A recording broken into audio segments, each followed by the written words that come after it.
Good evening. I'm Kristen Tag Torres, Director of Student Leadership, Service, and Engagement at Wartburg College. Welcome to the second Wartburg College Nights to Know webinar. We are continuing with our focus on the women of Wartburg, and tonight have a special spotlight on service.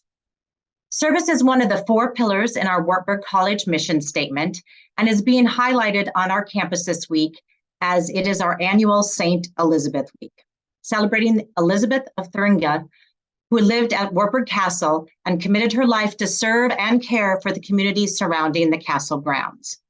The anniversary of St. Elizabeth's death is November 17th, and each year at this time we honor her and the miracle of the roses, when the bread she was smuggling to the poor outside the castle gates turned to roses as she was stopped by castle guards. We honor those on our campus with the same spirit of service by awarding students with the St. Elizabeth Award and faculty and staff with the Pastor Larry Trachte Award for service. We welcome you to submit your questions in the chat during tonight's webinar. We will be reviewing the questions and answering as many as possible during the Q&A section near the end of the webinar. Now, please help me welcome President Ertzman, the 18th president of Wartburg College, who will help facilitate our panel this evening. Good evening, everyone, and welcome to our second edition of the Nights to Know Women of Wartburg webinar series. We are thrilled to welcome our current students, our alumni, and other friends of the college. And we're excited tonight to explore the amazing work that Wartburg graduates are doing out in the world. The theme this year, as I said, is Women of Wartburg, and I'm thrilled to have a wonderful co-host with me tonight. I'd like to introduce Bethany Christians, who is a third-year student here at Wartburg College, who is a great example of experience more, and she's going to tell us all about the things she's doing at Wartburg and hopefully introduce her service dog from Retrieving Freedom. So Bethany, the floor is yours. Thank you, Dr. Becky. It is such an honor to be here tonight. I am super grateful for this opportunity. Leadership and service have been huge, have made huge impacts in my life. And so it's been a great opportunity to be here tonight. Like Dr. Becky said, I'm a third year here at Wartburg. I'm a business administration and social work major, and then I am also a leadership minor. There are many different things I'm involved with on campus. Some of those roles you may see me in would include the finance director for Nights Who Serve. And then along with that, I'm Phi Eta Sigma's service chair, so creating different connections with community organizations and bringing those to campus and then crossing those over with our members for Phi Eta Sigma. Additionally, I'm a Baldwin Leadership Fellow, so I get to, again, bring our community and Wartburg together and create such a wonderful place. I also am fortunate to be the student representative on the Waverly Shell Rock Area United Way's Board of Directors. This has led me to learn a lot about Waverly's community and the different needs within it. And then I also get to be a participant for Wartburg's Dance Marathon. Way to go for last night. Yesterday's push day was absolutely incredible. It was great to be a part of that. And last but not least, like Dr. Becky said, I am a puppy raiser for Retrieving Freedom. So you may catch me with Porter walking around campus. He's a little 6-month-old black lab. He's such a sweetheart, but sometimes he gives me a little bit of an attitude. You'll have that though. So tonight, let's get started by introducing our panelists. I'll just ask for what year you graduated and where you're currently working. So we'll start with Alexis. Hi, Alexis Oberdorfer. I graduated in 1993, and I work for Lutheran Social Service of Minnesota. Awesome, thank you. Lisa, would you like to go second? Hi, my name is Lisa Goshim. I graduated 2013. I'm currently serving as a Deputy Minister for Foreign Affairs for the Republic of Kosovo. Awesome. And then last but not least, Emily, would you like to go ahead and introduce yourself as well? Yeah, I am Emily Norris, and I graduated in 2008, and I serve as the founding pastor and mission developer of a community of faith called The Dwelling in Winston-Salem, North Carolina. It's such a privilege to have all of you here tonight, and especially to hear all about what you're doing. So we'd like to open up with some career and education questions. If each of you would please briefly describe your role and the organization you work for that serves the public good. Yeah, I'd love to start that. So I'm going to start with Lutheran Social Services mission, which is to express the love of Christ for all people through services that inspire hope, change lives, and build community. In my role as the Vice President of Community Engagement and Partnership, I like to claim that I have the best job in the organization. We're about 2,500 employees deep. We serve about 91,000 individuals in Minnesota in a given year, from youth and family services, disability services, older adults. And in my role, I get to work with identifying opportunities to meet community needs, create and curate solutions in partnership with many, many others. I lead up our advocacy work, so legislative work at the Capitol here in Minnesota, some federal issues, some local issues, how to build coalitions, voter engagement, and really advance our public priorities for Lutheran Social Service. And then finally, I'm the executive sponsor of our Pan-African Employee Resource Group. So really help our employees with leadership, professional and personal development opportunities, and then how do we keep them engaged, retention and inclusion of our workforce that's BIPOC. Mm-hmm. Lisa, I think I'll continue. I'll jump in. Look, today I am in a position where I serve as a Deputy Minister of Foreign Affairs and Diaspora. Big part of my job, it's related to serving the public, but also serving the interest of the country. It's every time I look at what I do, I refer back to my time when I used to write these essays and coming up talking about being in a position of power where you can make a difference. So serving my country, and for the people that are joining us today here, I also do want to note the Kosovo just celebrated 15-year anniversary. I used to be at the time a student back in the time when Kosovo was not a country. It was in the journey to becoming a country.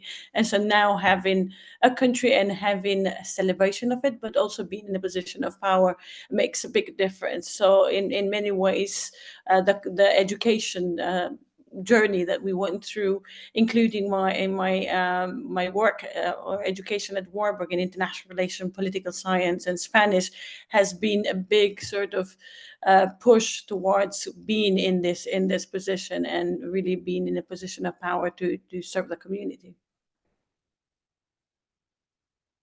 I'll pass it on to Emily.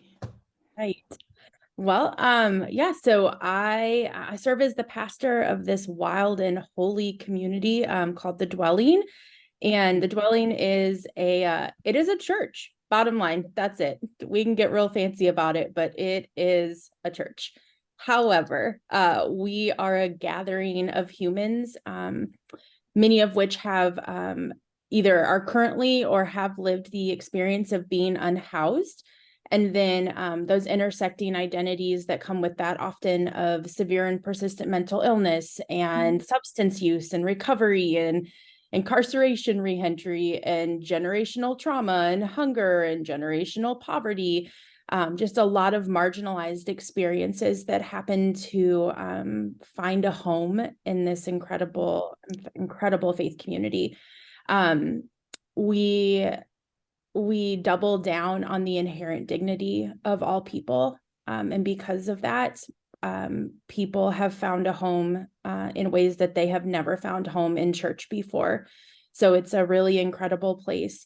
But the best part is that if you were to ask anyone who calls the Dwelling their home, they would never tell you that it's the homeless church or the addict church or the church where you go if you are struggling with mental illness. They would just say, oh yeah, that's my church, right? And I think that that's the way it is supposed to be.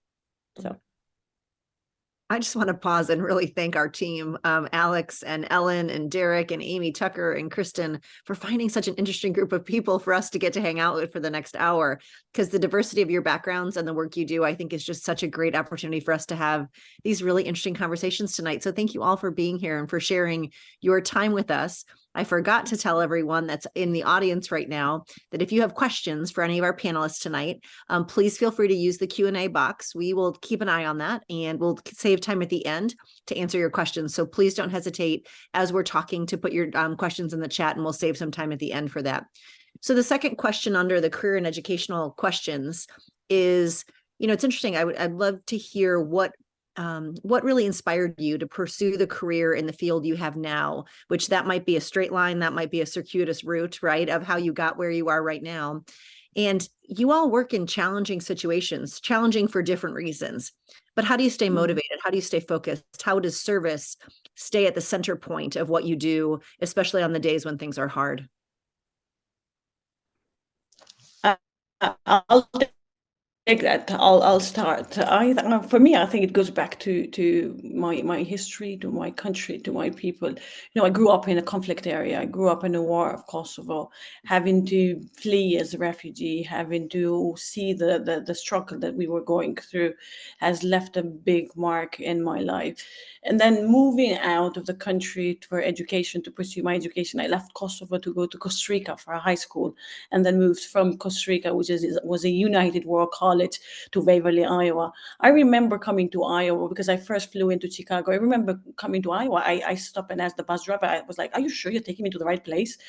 Because the way that the U.S. was portrayed, that was my first time in the United States of America, and I was making my way to Iowa. I saw a lot of corn, and I got to campus. I was like, wow, this is Waverly, Iowa. And so going on through the journey, I remember being on campus, and one of those the international students that was very excited about every part of the town, and trying to explore the place, and getting to go through my educational journey of understanding a bit more of dynamics between the countries, learning about different international relation theories, going into the political science, understanding what drives societies, really looking into the narratives of how societies move forward, progress, despite of good elections, bad elections, a lot of drama, a lot of problems. It got me very inspired, and it also got me very motivated to try to push forward. And it's also learning through the history. One of my minors at Warburg was history, and so being in classes of Dr. Wallstein has given me a lot of insight about in the history, not just of my region, but also the European history and the transatlantic community. And so that has given me a big base of the reason why I'm in what I do. But ultimately, I think it also comes back to the service part as well. If I were to reflect back on my time and why I like to move forward communities, it goes back to those early days and at Warburg as well. It's leading the International Student Club, being very active in multiple clubs on campus with student clubs, pushing resolution, pushing even policy change. I remember during my time there, we had some issues with winter housing for international students, and we were talking about a certain rights. We were talking about what administration should be doing in some areas. I think President Becca, now the law has changed at Warburg, but back in the times, we had a lot of new topics for the administration, but also for us. All these bits and pieces have gotten me to really embrace a bit more the work of a servant, and to be able to provide for the people. I think that's the most inspiring part of my job, is knowing that every day I wake up to represent this country, but also knowing that every day I wake up, I meet another stranger. And I also live by the African proverb that says, strangers are just the friends you haven't met. And I think often we undermine the power of saying hello and moving other people. So yeah. Mm-hmm. Thank you. I'll go next. I also remember being very struck by all the corn in Iowa. So, I mean, some things never change, right? So I was a secondary education and history major at Warburg. So I did not think I was going to pursue this career at all. I thought I was going to be a teacher. And then the world just kept aligning in this way that was undeniable. And this passion for people and this love that I had for God just kept colliding in a way that made absolutely no sense and all of the sense all at the same time. I think that's what they call vocation, right? And I learned that at Wartburg, right? We talk about our vocation differently, I think there. And so it just kind of got to this point where I couldn't keep trying to dodge this obvious divine pull towards love that was happening in my life. And so I just gave in and finally just said, okay, I will do this thing, right? But I also think that part of my journey was Wartburg, right? And it was service trips. It was getting an opportunity to lead in those. It was being able to enter into that Wednesday night Eucharist service and not have expectations put on it for me, where I got to be in this like authentic community. But I also didn't have to do more than what I was comfortable with. And so it gave me that space to kind of like find my own rhythms. And so just the way that Wartburg has done community and continues to do so, I think allowed me to grow into that in ways that were really accessible and comfortable. But I am inspired by this work that I get to do. And I'm inspired by the resilience of this community that I get to love. I'm in awe of their witness to the gospel that is truly the trenches, and yet a God that is just ridiculously present in it. And that's the motivation. There is so much joy that oozes out of this unexpected community that I get to spend my days with.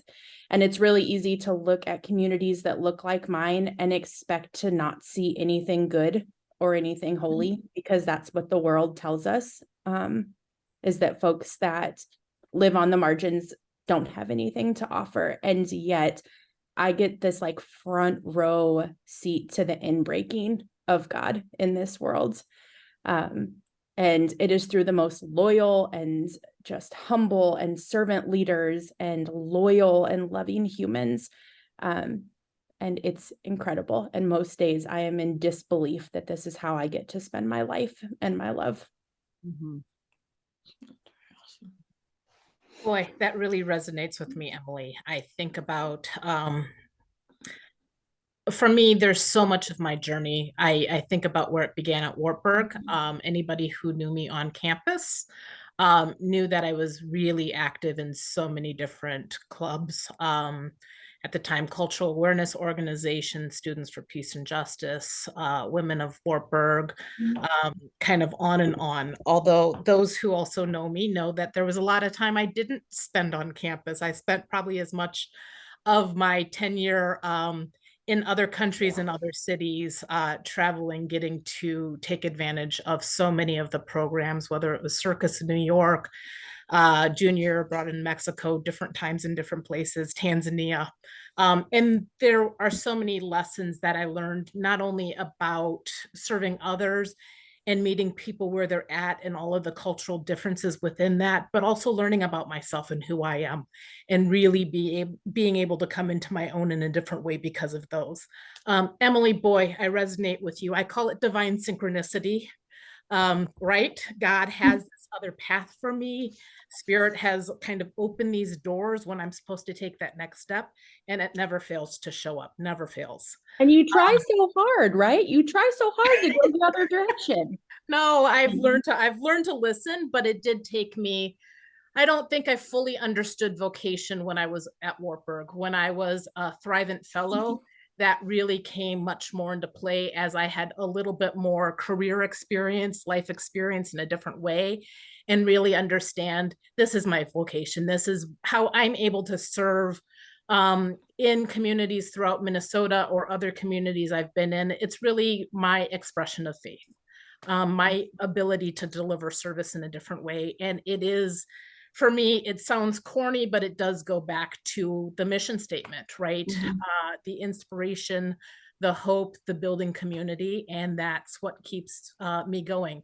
I don't think there's any hurdles that there might be challenges, but I work with so many brilliant people, whether that's staff, whether that's leadership within our organization, partners in other areas, and our donors are some of the most amazing people. Their gift of time and talents, and they see things from outside lenses and inform us all the time of how we think about doing it differently so that we're innovating and moving forward to provide those co-designed solutions.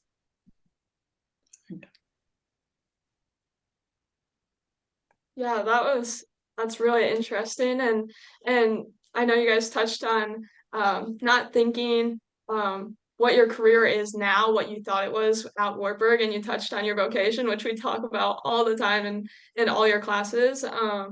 But that kind of leads us into our next section, which is career opportunities and challenges. So could you share a memorable success story or a project that has had like a significant impact on you or the community and potentially the public at large, and how that has kind of left a spot on your heart? Yeah, I'll start this. So I think in general, the dwelling itself is that story. The dwelling started in February of 2020, which was just a ridiculous time to do anything because weeks later, the whole world as we knew it shut down and just changed dramatically, right? And so during those like beginning months of the pandemic where we had no idea what we were doing at all. We were just trying to do the best that we could, knowing absolutely nothing. The rest of the world had shut down and started, right, sheltering in place, and the dwelling kicked into gear. And so just the fact that we exist, having started at a time that was so unpredictable, is actually the story, right?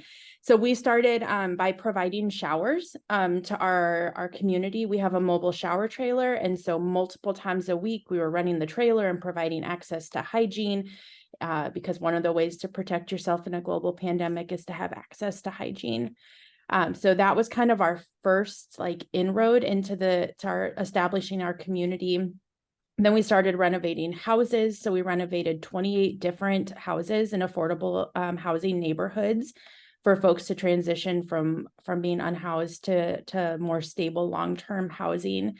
And now 3.5 years later, we worship and we share a community meal with over 200 people every Sunday. We are the fastest growing Lutheran church and one of the most diverse Lutheran churches in our entire institution. And it doesn't make any sense at all. None of it makes any sense. When I first pitched the idea of this church to our synod and to our bishop, they told me no probably 7 times before finally they said maybe. And I said, Jesus, we can work with maybes. And then we did. And the big thing was like, how are you going to fund it? Because we don't pass an offering plate, and we never will pass an offering plate, because the minute we do, we create a place of shame. And I refuse to do that. I refuse to be a place in the church that creates shame for folks. And so literally nothing about it makes sense. And yet here we are. So that is the story, right? The church is the story, but it defies all odds. And I think it's incredible. So. I think I'm supposed to go next. I hope so. Here goes anyway. I think about some of the success stories. So before I took this role, I had a partnership role as the president of Children's Home Society and the associate vice president of adoption. And in that role, I've worked in child welfare for 25 plus years of my career and really understand family preservation, foster care adoption, post-adoption services. And in that, I kind of saw that in Minnesota, we were not up to the federal standards that we needed to be at for kinship care. And so took a look at a coalition of organizations and a predominantly African-American community in North Minneapolis that's grossly underserved and under-resourced. And so really talked about and worked with the county of how can we do a kinship pilot to make sure that we've got relatives caring for their children first and foremost before they're placed out into other places. We had people come in and navigate and break down barriers and create solutions that hadn't happened in that way. We saw those numbers go up. We were able to create data and tracking for that off of pilot funding. And based off of that information that we were able to gather for that, it was just about 15 months period of time. It gave me enough information that as we proposed legislation in future years, I was able to testify to the work that we did and why it made a difference and why we saw some of the background checks for relative kins that didn't need to be on the books, that had nothing to do with safety. 20-year-old fraud check violations where somebody couldn't get licensed because of that, and we were able to get those law changed. So we've not only been able to grow kinship care at a whole different level, but we've been able to change policy to make that much more accessible. I'll go next. I think I'll share a story of that it started at Warburg and move on. During my time at Warburg, and everything in my life and in my journey really relates to Kosovo. It's a lot has to do with who I am and what I do, because it goes back to the history of my people, but it also connects to the reason why I left in the first place, because I left to get a better education so that I could be equipped with skills needed to come back and serve my people. During my time at Warburg, we launched something called KosovoDiaspora.org, which was just an online platform that aimed to showcase Kosovo to the world, but also connect Kosovo to the world. And that was done through Kosovars who lived abroad. So the idea was to connect with communities abroad so that we share a bit the story of living in between. I guess when you go to live in international places, you live, even if you change the city, you're a stranger to the city, but you will meet a lot of other strangers that you haven't met and become friends. And so in that journey of building stories and sharing stories, we wanted to also uplift migrant stories, because there is a very clear ceiling for migrant communities as to how far you can go. And fast forward, that simple platform that we put online brought together a community of over 35 writers that were just connecting with other people and sharing their stories. And that's the reason also, as a first step, that got me to get thinking about, wait a second, we need to do something more structured. So as a result, on my post-Warburg engagement, I founded an organization called Germin that was based on the novel of Émile Zola, a French author, called Germinal. The idea is that this community that we were about to build or to continue grow was to bring the society to a different level of reflection. In Germinal, Zola talks about elevating oneself's need to bigger causes of the community. And he wrote the novel at a very different time in a post Second World War, but it connected the dots. So through this Germin journey, an organization that we built, the biggest sort of policy piece that we push forward, and it's actually the reason why I am today in this position, had to do with the right to vote. A big number of Kosovars that live abroad, while they had a constitutional right to vote, they didn't exercise their right to vote, partly because a lot of people thought, okay, but if you live abroad, you don't necessarily get to make a decision at home. Although it was in the policy ingrained that you're eligible to vote. So when I began my work in 2014, there were we began the work actually in 2011 on an online sort of a community. There were 10,000 Kosovars that were voting from abroad during election. And in 2014, there were 20,000. So the election interest began to rise. Fast forward, in 2021, we got 200,000 voters from diaspora to impact Kosovo's politics. In fact, the reason this government that I joined that won a landslide victory, it's the first time in its history that the government got a landslide victory. So you don't need a smaller coalition to build a government. Second is, for the first time, the most stable government in the history of Kosovo, because you got a 4-year term that It's hard to break. Usually we will have government last a year and a half to a year, depending on coalition. But also it's a government that has a big impact from the diaspora voters. That to say, it talks a little bit about mobility and what communities abroad are interested in a homeland. And so in this aspect, I would say that this project was very impactful, not just for the organization and building the organization, but also for the impact of the societal as a whole, because while we are 1.7 million people living in Kosovo, we have over 1 million living abroad, in terms of people who have left back in the days in for work, and then there was a political exile, and then there was a mass exodus in terms of refugees that were forced out. Close to 1 million people were forced to leave Kosovo during the war between Kosovo and Serbia, and then in post Kosovo's independence. Today, mobility it's a big aspect of every citizen across the world. I believe but it also goes along with this migration being a choice and a right. And so I always advocate. I say people to the folks, it's no matter where you live, you can make a difference, and your difference does your physical location doesn't determine what you can do to the world. You certainly have to integrate yourself, get adapted to your new town, just like I got very adapted to Waverly, Iowa, and I realized that Waverly was not as small as people would perceive because it had Walmart. And so every town that has Walmart is not a small town in the United States of America.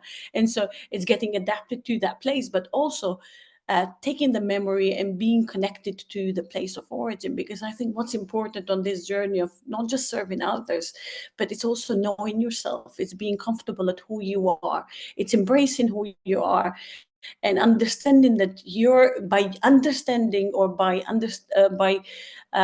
embracing yourself, you contribute to the community. Because I think often in leadership position, people talk a lot about serving others. It's also understanding your own selves to be able to be in that position so that you could share with others. Those are all so incredible to hear about how you guys have impacted the community so drastically. And so I kind of want to talk a little bit more about like some of the challenges that you're currently facing, and how your organizations are addressing those challenges. Yeah, I'll start. I think one of the things that is happening across the United States certainly is not unique to social services, is just the challenges of workforce shortages. But in human services, you don't serve humans without humans. And so really needing to think about how to do that in lots of different ways. So we've done a lot of work internally about what's our employee value proposition. How do we help people understand their value, the bigger benefit set that we have to offer. Sometimes it's not always in salary immediately, but understanding that vocation is oftentimes part of our story, and how do we engage folks that have that interest. Taking a look at how do we do mentorship? How do we do career growth opportunities internally and have ladders for people to be able to move up? What can we do to relook at our own job descriptions? And are those requirements really requirements? Did we create something lofty that isn't necessarily taking into account lived experience and other things that might bring as much credibility to that role as it does? And just being able to look at some of that stuff. Externally, really being able to work with our partners at the legislature to talk about and lift up really key positions and understand some of those changes in salaries are tied to how that legislation is written, what those standards are based off of, and how can we increase that. When we're competing for pay with the fast food industry, really trying to help people understand that early childhood education, social work, our DSP serving in group homes are just as valuable in our community. And how do we continue to lift those things up and do that? And then I'd say the second big challenge that we're really faced with is just, again, we've seen so much of it throughout the pandemic, is the growing need for mental health services and being able to address that and doing that at lots of different levels, giving people space to do that, using technology to be able to access that in a different way. And again, that area for behavioral health in Minnesota is grossly underpaid for their value, and continuing to use our legislative voice to be able to partner on that and work with our Department of Human Services to make changes.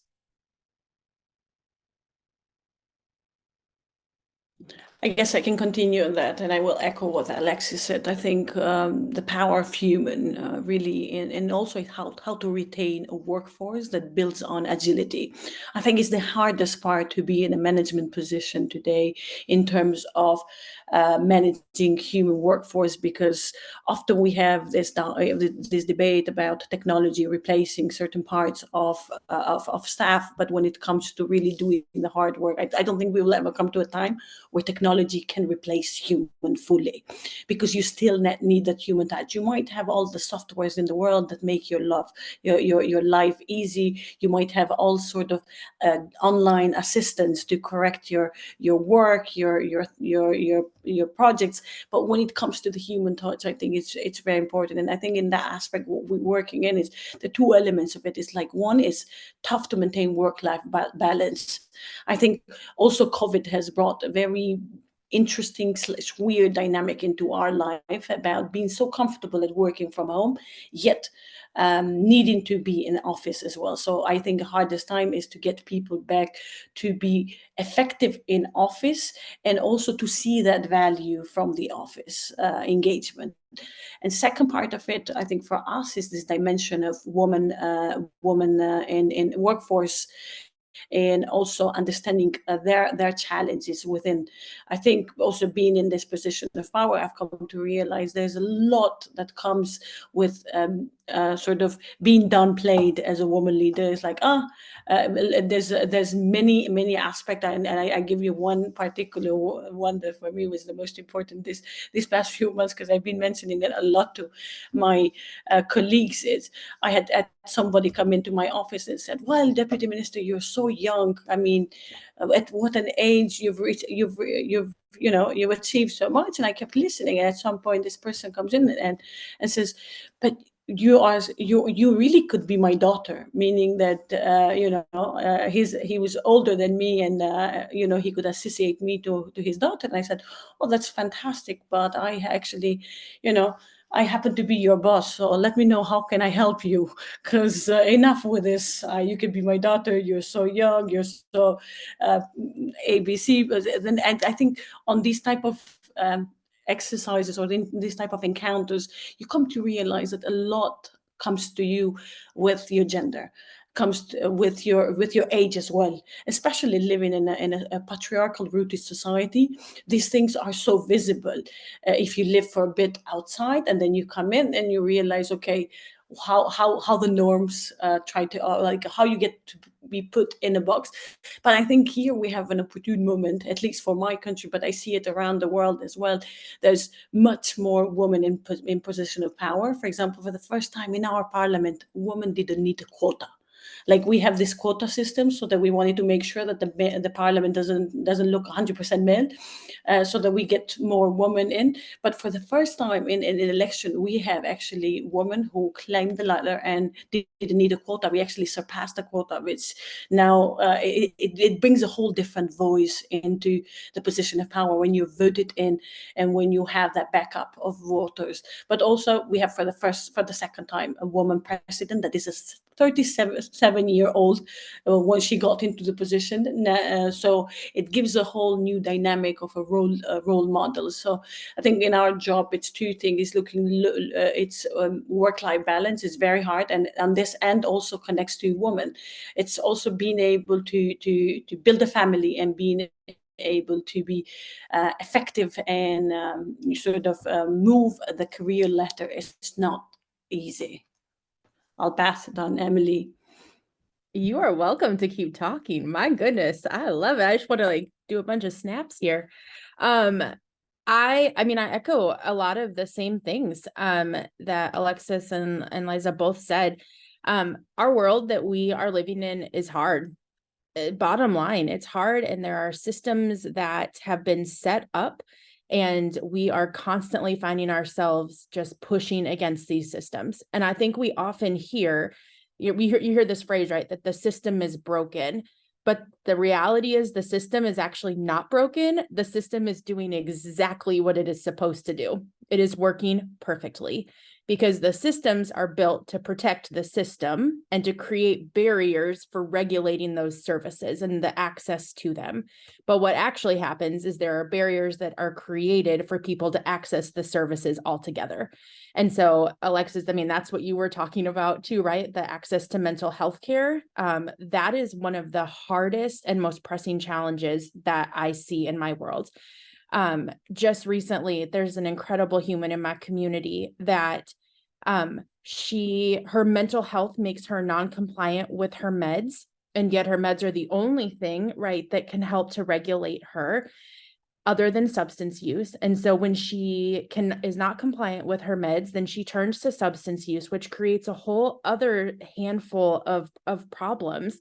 And last week, the only option that we had to care for her and to love her was to IVC her, to involuntary commit her, which is tragic, and it breaks your heart. And yet it's the only way that you can love someone so that they can actually get access to the resources they need, because the systems are doing exactly what they are supposed to do.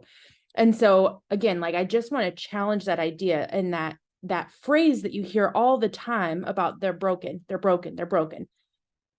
They need to be broken, actually, is what needs to happen, because they are working and doing exactly what they are supposed to. The demographics that make up the population of the dwelling, but also just the wider vulnerable community, those demographics are growing. The numbers are going up. COVID did not do us any favors. For many reasons, but mostly because the funds that came down from COVID response and relief put a Band-Aid on a lot of the problems, with no actual work done on the backside to figure out how we were going to maintain that Band-Aid after those funds dried up. And so we are just left bleeding out, right? So for example, the eviction moratoriums that came down, right? People were able to keep their housing. That's great. Except when those eviction moratoriums were lifted, people lost their housing and are continuing to lose their housing at just these ridiculous rates. And it is harder to get an apartment, to have a rental, if you have an eviction on your record than if you have a violent crime on your record. And so, yeah, snaps all around, right? And so that's the problem, is that we're not actually interested in fixing the systems, because if we do that, then we have to throw everything out and we have to start from scratch, and then we enter into mayhem. And also, we're putting these temporary solutions. We're throwing money at problems instead of actually fixing the problem itself. And those numbers are going to continue to rise. We are seeing more and more families at the dwelling, which is incredible. We love having families. We love being a community of faith with young people. And that's a growing demographic in our community.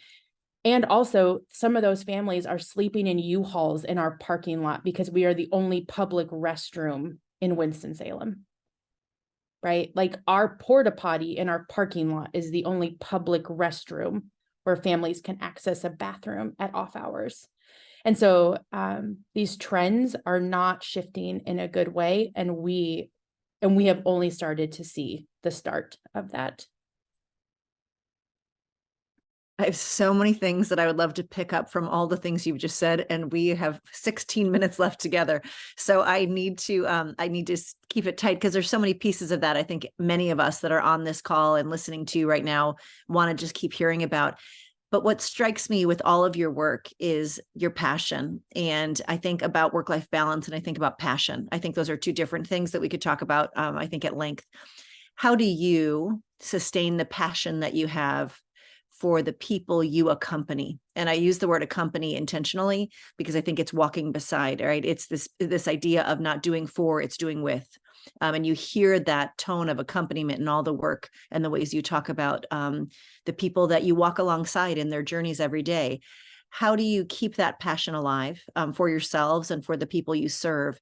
How did it grow in you? Talk about yourselves and not only how you've become the person and the professional that you are, but also how you sustain the passion for the work.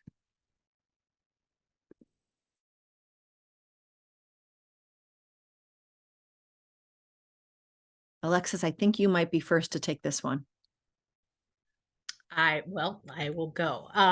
How do I maintain my passion? My passion has never, ever, anybody who knows me has never run dry. That is nonstop. Self-care and work-life balance is probably the thing I struggle with.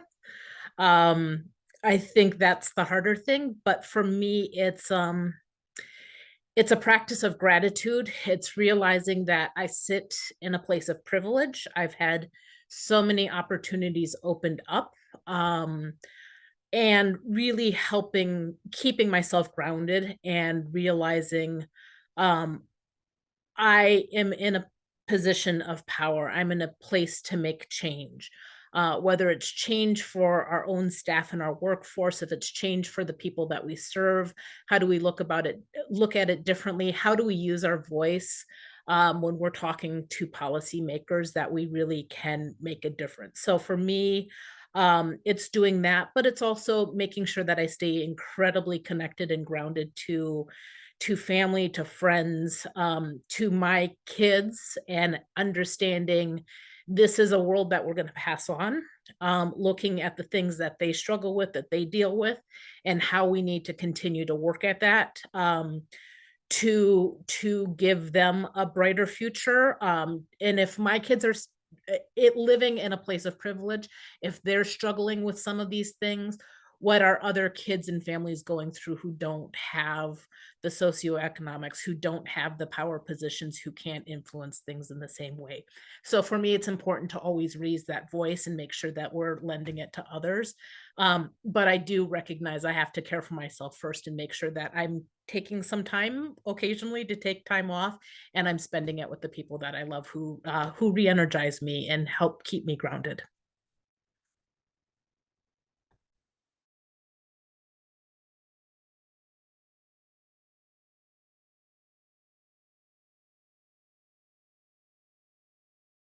Lisa, no, go ahead. Emily, great. Or Lisa, whoever wants to jump in. I'll jump in. I also, Alexis, struggle with finding that balance because everything feels so consequential, right? And it's so hard to draw the boundaries and to know, like, when you step away, right there, it actually is life or death. And there's a weightiness to that and a different kind of guilt, I think, sometimes. And so I've really had to double down on like creating rituals that when I'm leaving the church, that I like literally will hold and let go as I'm sitting in my car, and like that prayer, right? That release the things that I've been holding today and trust that God is going to do something in my absence. And just that reminder that I am not God for good reason, and that it is okay to leave. But I have to physically like create those rituals to do that. Otherwise, I will just carry it with me. But like you, Alexis, it's staying grounded with family and friends and finding those things that bring me joy, that aren't connected to my community, which is really hard because my greatest source of joy is my community. And so there's this tendency to keep going back to that well because of that's where you see it, right? Which is also the thing that motivates me, that keeps me going and doing this, is that every time I show back up, I just see the goodness of God laid out in front of me. And so when it's hard and when it's heavy, and this year alone, we've had close to 12 overdoses that have resulted in death. And so this work is heavy and it's hard. And I also see a community that shows up to those funerals and speaks life into places of death. And so as soon as you feel the weight of death upon you, new life comes to it. And so there's this really delicate balance, but for me, it's being able to like have that ritual of walking away and saying like, God is God and I am not, and this will be okay without me.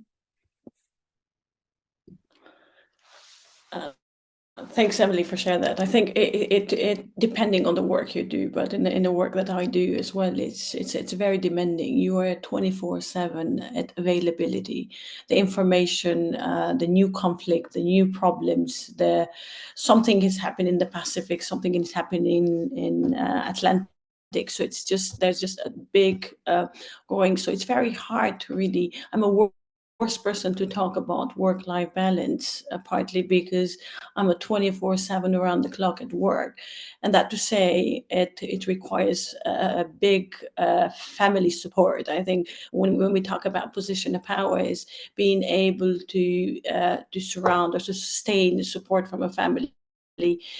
I think for me has been crucial. And the other part is, I think when we talk about passion, it's understanding that we also the passion, the energy. I personally think I thrive on being with community, on getting with people. I'm one of those people that the more I talk to the people, the more excited I get about my work. And so sometimes I think I got the cure because I'm around the community. And when I'm not with the community, I think that's the hardest part. It's and that's a challenge, like Alexis was talking about, self-care. I think it's not easy, but you have to do it, because at some point you hear people saying, okay, my batteries are running low.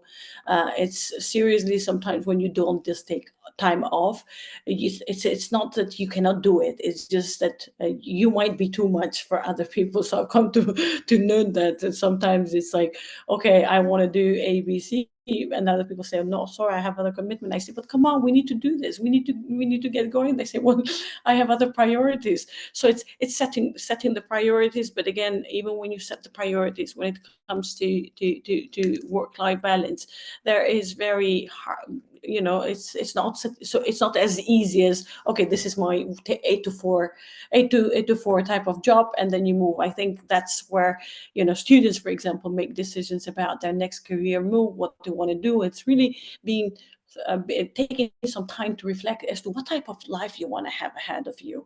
Do you want to be 24/7 in demand? Because political positions are basically every scandal, every small things, anything about you gets public, gets out there, you will be annoyed. So you have to build that thick skin and be comfortable with it. Second is that you are in a position to serve, and you will have to be at duty at no time.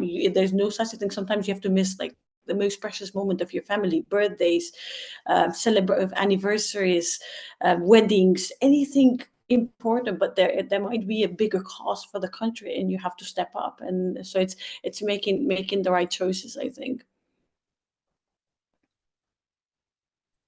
That was wonderfully said. I think work-life balance is definitely something that even students struggle with as well. So kind of going into that, we have about 7 minutes left. So I just want to ask one of the questions from our Q&A. And this one I believe fits perfectly right in with what we were just talking about. Somebody asked, you always hear that you can give your time if you don't have money to help. What do you suggest someone could do if they don't have money or time due to having multiple jobs, but still want to serve their community? I'll take this. I go by triple T. You give your time, talent, and treasure. And money is not everything in the world. And in the country, world has so much money. The question is, do we have the time and talent to navigate that funding that is out there to be able to provide for everyone?